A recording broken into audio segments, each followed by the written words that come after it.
지혜로운 사람은 여름이면 여름에 따라, 겨울이면 겨울의 맛을 즐길 줄 압니다. 모든 시기에 하나님이 주신 아름다운 것들을 누릴 수 있는, 발견하고 찾을 수 있는 여러분들이 되기를 주님의 이름으로 축복합니다. 오늘은 시편 62편에 있는 이 말씀입니다. 두 버전으로, 처음에 읽을 것이 새 번역, 그 다음에 개역 개정, 영어로도 두 가지 버전이 있어요. 어떤 뉘앙스의 차이가 조금 있을 거예요. 어떤 말씀과 단어가 와닿는지 새기면서 한번 들어보시기 바랍니다. 내 영혼이 잠잠히 하나님만을 기다림은 나의 구원이 그에게서만 나오기 때문이다. 하나님만이 나의 반석, 나의 구원, 나의 요새시니 나는 결코 흔들리지 않는다. 개역 개정, 나의 영혼이 잠잠히 하나님만 바라며 나의 구원이 그에게서 나오는도다. 오직 그만이 나의 반석이시요 나의 구원이시요 나의 요새이시니 내가 크게 흔들리지 아니하리로다. 여러분에게 어떤 말씀이 와닿습니까? 또 차이가 있는 구절이 있나요? 복음성가가 떠오르는 분들도 있을 거예요. 나의 영혼이 잠잠히 하나님만 바라며, 오직 주만이라고 하는 이 시편의 말씀에서 가사를 딴 찬양이기도 합니다. 여러분, 이 시는요, 다윗이 자기 생애에 있어서 가장 힘들고 고통스러웠을 때 지은 시입니다. 그래 보이나요? 가장 힘들고 스트레스 받는 상황이었어요. 왜냐하면 다윗의 아들 압살롬이 반역을 일으켜서 다윗은 쫓겨나고 도망 다닐 때 그가 쓴 시이기 때문에 그렇습니다. 시인의 마음으로 잠잠히 하나님만 바라라. 오직 주만이 나의 구원자가 되시기 때문이다. 어떻게 이런 아름다운 시를 쓸 수 있을까 싶습니다. I'll never be shaken. 나는 결코 흔들리지 않는다. 흔들리지 않는 법에 대해서 두 가지만 말씀드리려고 그래요. 흔들리지 않기 위해서는 첫째, 흔들려 봐야 합니다. 이해가 되십니까? 흔들리지 않기 위해서는 첫 번째, 흔들려 봐야 합니다. 약간 아이러니하기도 하지요. 이 아래 개역성경 한글에서는 뭐라고 되어 있죠? 크게 흔들리지 아니하리로다. 약간 차이가 있습니다. 원문 히브리어는 이런 식으로 번역되어 있어요. 내가 결코 크게 흔들리지 아니할 것이다. 흔들리긴 흔들린다는 겁니다. 다만 크게 흔들리지 않는다. 아, 우리도 흔들릴 수 있구나. 시인 도종환 선생님이 뭐라고 했냐면, 흔들리지 않고 피는 꽃이 있으랴. 우리 삶은 늘 흔들림의 연속입니다. 나는 결코 흔들리지 않겠다는 것은 그만큼 다윗도 흔들려 왔다는 반증이기도 합니다. 우리도 늘 흔들립니다. 여러분, 애완동물을 키워본 분이 있습니까? 지금도 키우시는 분이 있을 수 있는데, 저희 가족도 애완고양이를 키우다가 몇 년 전에 떠나보냈습니다. 10년이 넘게 키우고 떠나보냈을 때 우리 아이들이 얼마나 슬프고 눈물을 흘리고, 저 역시 마찬가지긴 했지만 그 마음이 흔들려서 괴로워합니다. 그리고 성장합니다. 너무 슬픈데 많은 것을 배워요. 떠나보내는 것도, 다시 만나는 것도, 그 존재와 감사에 대해서 깊이 있게 배워나갑니다. 만약에 애완동물을 또다시 키운다면 그때는 진짜 사랑한다는 게 뭔가, 내가 책임을 진다는 게 뭔가, 이런 것들을 깊이 알고 배우게 될 것입니다. 여러분, 이런 방식으로 우리는 아픔을 딛고 감당해 나가는 법을 배워갑니다. 크리스찬으로서 십자가를 진다는 것도 이와 비슷하다는 생각이 들어요. 삶의 무게로 짓눌리던 내가 주님 안에서 감사함으로 책임을 감당하게 되는 것, 이것저것 사랑하던 것을 진짜 사랑해야 되는 것이 무엇인가를 알아가는 과정, 이런 것들이 십자가를 지는 과정이 아닐까 싶습니다. 처음부터 흔들리지 않을 수 있나요? 처음부터 신실할 수 있나요? 처음부터 우리가 겸손할 수 있나요? 그러므로 흔들리지 않는 법은 첫째, 흔들려 보라는 것입니다. 크게 흔들리지만 않으면 돼요. 그렇게 흔들리면서 점점 감당할 수 있는 능력을 키우고, 이제는 내가 결코 흔들리지 않다고 고백하는 그 결과로 나아가는 것이 크리스찬의 삶이고, 여러분의 자녀에게도 마찬가지입니다. 너는 무조건 처음부터 흔들려서는 안 돼. 온전히 바른 길만 똑바로 가야 돼. 이렇게 하면 숨 막혀서 살 수가 없습니다. 흔들리고 있구나. 그래, 나도 내 삶을 통해서 솔직히 나도 흔들려 봤다. 그러나 그것이 실패로 끝나지 않고 하나님을 믿는 자녀에게 있어서는 오히려 하나님을 알고 인생을 개척하고 단단해지는데 큰 토양이 되더라. 그 아이를 위해서 격려해주고 인정하고 기도해주는 것이 부모의 역할이 아니겠습니까? 다윗은 결국 주님 안에서만 흔들리지 않는구나 하는 것을 깨닫고 고백하는 것이 주님만이 나의 구원이라고, 나의 요새 반석이라고 고백하는 것입니다. 오늘 여는 찬양에서도 오직 예수뿐이네 은혜롭게 불렀는데, 오직 예수 안에서만 우리는 그 일들을 경험하고 우리에게 주어진 십자가를 질 수 있습니다. 유명한 뉴스 앵커였던 캐스터였던 데이비드 블링클리라는 사람이 이런 말을 합니다. 신은 가끔 우리 앞에 빵 대신 벽돌을 던져 놓으신다. 어떤 사람은 그게 원망이 돼서 벽돌을 걷어차다가 발가락이 부러지는 사람도 있고, 어떤 사람은 그 벽돌로 집을 짓는다. 저는 이 말에 좀 보태고 싶어요. 뭘 보태고 싶냐면, 비록 원망해서 벽돌을 걷어차다가 발가락이 부러진 사람도 예수 안에서 다시 돌이켜 집을 지을 수 있다. 저는 그렇게 격려하고 싶습니다. 저는 흔들리는 아이들을 보면 큰 소망으로 보게 돼요. 실제로 그동안 우리 교회에서 학생 때, 청년 때 그렇게 까불고 제가 뭐가 되려나 싶고 그렇게 말썽 부리던 아이들이 나중에 훌륭한 어른이 되어서 자기의 삶을 뚜벅뚜벅 걸어가는 모습을 볼 때 전 너무 울컥합니다. 그리고 하나님께 영광을 돌리게 돼요. 하나님이 그 일을 하셨구나 하는 것이 얼마나 감동이 되는지 모릅니다. 혹시 여러분에게 흔들리는 아이가 있다면, 또는 내 아이는 아니더라도 내 곁에 흔들리는 아이를 보게 된다면 큰 소망으로 그 아이를 바라봐 주십시오. 그리고 끊임없이 기도해 주십시오. 정말 많은 것을 감당하는 믿음의 아이가 될 줄로 믿습니다. 하나님 그렇게 이끌어 가실 거예요. 흔들리지 않는 법. 그래서 첫 번째는 흔들려 봐야 한다. 두 번째, 흔들리지 않는 법. 잠잠히 내 영혼의 스위치를 켜야 한다는 거예요. 우리는 보통 이 스위치를 오프로 내리고 살아요. 여러분 헬렌 켈러 아시죠?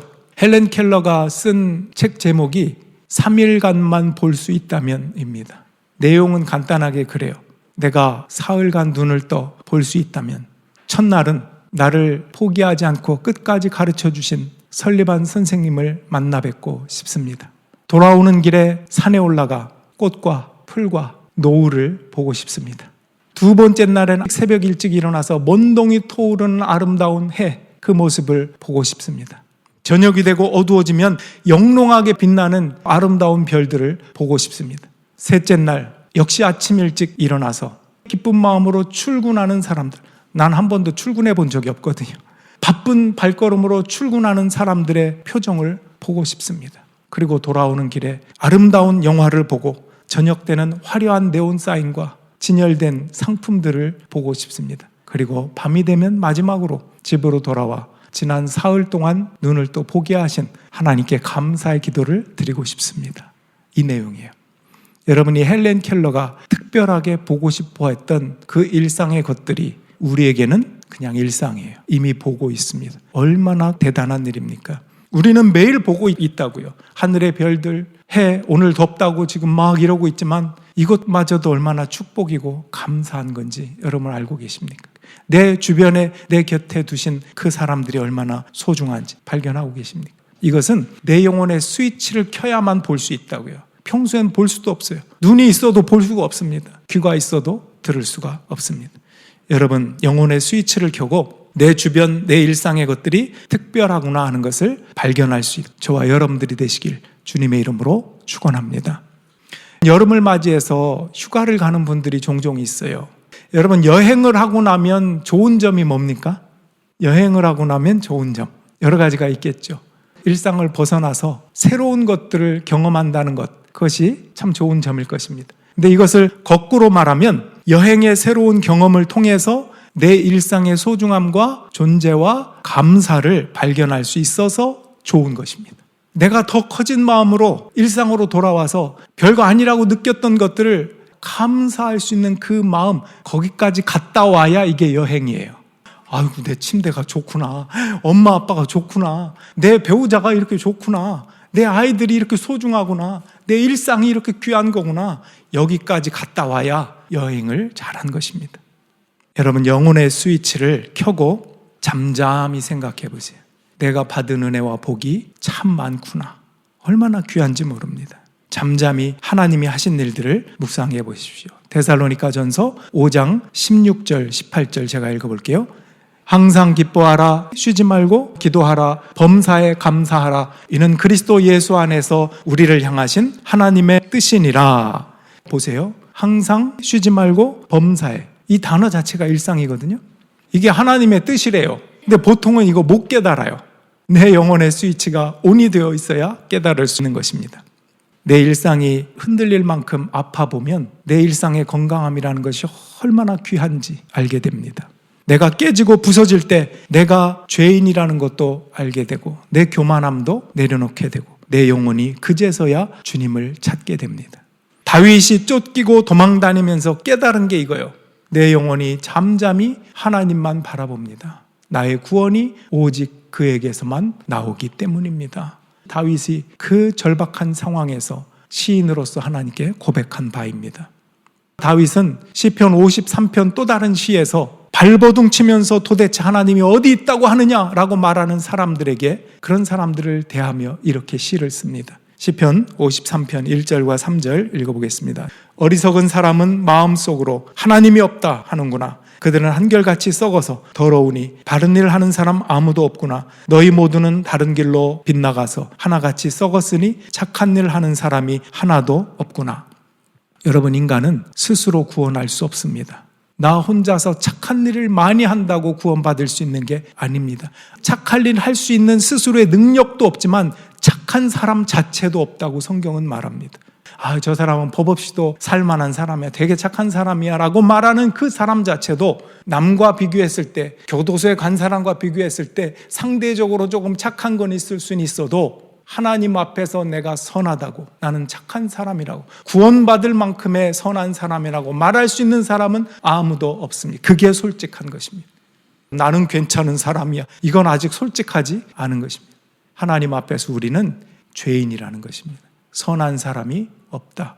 여러분, 인간은 스스로 구원할 수 없습니다. 하나님만이 구원이다. 내 힘으로는 구원받을 수 있는 사람이 아니다. 하나님 앞에서 나의 불완전함을 인정하는 것, 그것이 굉장히 중요해요. 동시에 그래서 내 영혼의 스위치를 켜고 예수님만이 나의 구원자라고 하는 것을 고백하게 되는 것이 굉장히 중요합니다. 미국의 듀크 대학의 신학 박사였던 윌리엄이라고 하는 사람이 있었습니다. 그에게 아들이 있었는데 6살 때였어요. 6살 아들이 너무 말을 안 들어요. 한국은 47살이라고 하는데 요즘부터 낮아졌을 수도 있어요.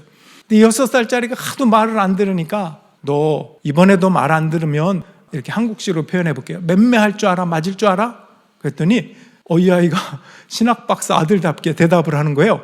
아빠, 나 맴매하면 안 돼. 내 안에 예수님이 계셔. 난 예수님 거야. 나 때리면 예수님 때리는 거야. 이 박사가 자신을 돌아봤대요. 그렇구나. 나는 사단이 나를 공격해 올 때 나는 예수님 거다라고 말한 적이 없는데, 나를 공격하면 네가 다쳐 라고 당당해 본 적이 없었는데, 맨날 공격하면 당하기만 했는데 내 아들에게 배워야 되겠구나, 이렇게 깨달았다는 것입니다. 영혼의 스위치를 켜고 우리가 또한 깨닫고 알아야 될 것이 뭐냐? 나는 주님의 것이다. 나는 사랑받는 존재다, 주님으로부터. 이런 당당함을 볼 수 있어야 한다는 것입니다. 여러분, 시를 좋아하나요? 저도 시를 좋아합니다. 근데 어떤 시를 좋아하냐면 약간 반전이 숨어 있는 시를 좋아해요. 이런 거 있잖아요. 안도현 씨의 시. 연탄재 발로 함부로 차지 마라. 너는 누군가에게 한 번이라도 뜨거운 사람이었느냐. 와, 이게 임팩트 있잖아요. 반전이 있잖아요. 오늘 시가 그래요. 저에게는 하나님만이 나의 반석, 나의 구원, 나의 요새시니 나는 결코 흔들리지 않는다. 뭐가 반전입니까? 엄청나게 흔들리는 삶을 살았어. 이게 반전이 숨어 있는 거예요. 그리고 우린 그걸 이해해요. 그렇게 살아왔어요. 예수님을 믿는다고 하면서도 또 흔들려서 죄책감을 가질 때도 있지만, 품이 넓으신 주님께서는 아니야, 그것도 너의 광야의 길이고 하나의 과정이야. 괜찮아. 너는 내 안에 있어. 너는 내 거야. 너는 사랑받는 나의 것이야. 그리고 너에게 펼쳐놓은 이 모든 것들을 바라봐라. 내 영혼의 스위치를 이제 켜. 얼마나 소중한지를 바라봐. 얼마나 흔들렸으면 나는 결코 흔들리지 않는다고 고백할까? 저는 이것이 반전이라고 생각해요. 여러분, 오늘 말씀을 한번 정리하면, 나는 결코 흔들리지 않는다. 흔들리지 않는 법 첫째가 뭐였습니까? 흔들려 보기도 해야 한다. 여러분 자녀에게 폭넓은 마음으로 바라보라는 거예요. 그냥 뭐 해마다 잡고 그러지 말고 격려해 주세요. 그리고 잘 클 수 있도록 영적으로 하나님께 여러분들은 숨어서 눈물 흘리며 기도하십시오. 그리고 축복해 주시고, 두 번째, 잠잠히 영혼의 스위치를 켜고 주님이 내주신 일상의 소중함을 보십시오. 또 내 영혼의 스위치를 켜고 주님만이 구원자이심을 보십시오. 나는 선하지 않구나. 이것도 보십시오. 동시에 나는 주님의 것이구나. 나는 사랑받는 존재다 하는 것을 보십시오. 아무쪼록 저와 여러분들이, 그리고 여러분의 자녀들, 이런 과정들 속에서 결코 흔들리지 않는 믿음을 소유해 나갈 수 있는 그런 결과를 바라보는 여러분 모든 성도들이 되기를 주님의 이름으로 축원합니다. 우리 자리에서 일어나셔서 오늘 말씀을 다시 한번 읽고 찬양 드리겠습니다. 시편 62편 1절 2절. 내 영혼이 잠잠히 하나님만을 기다림은 나의 구원이 그에게서만 나오기 때문이다. 하나님만이 나의 반석, 나의 구원, 나의 요새시니 나는 결코 흔들리지 않는다. 아멘. 오늘 말씀을 생각하며 찬양 드리겠습니다.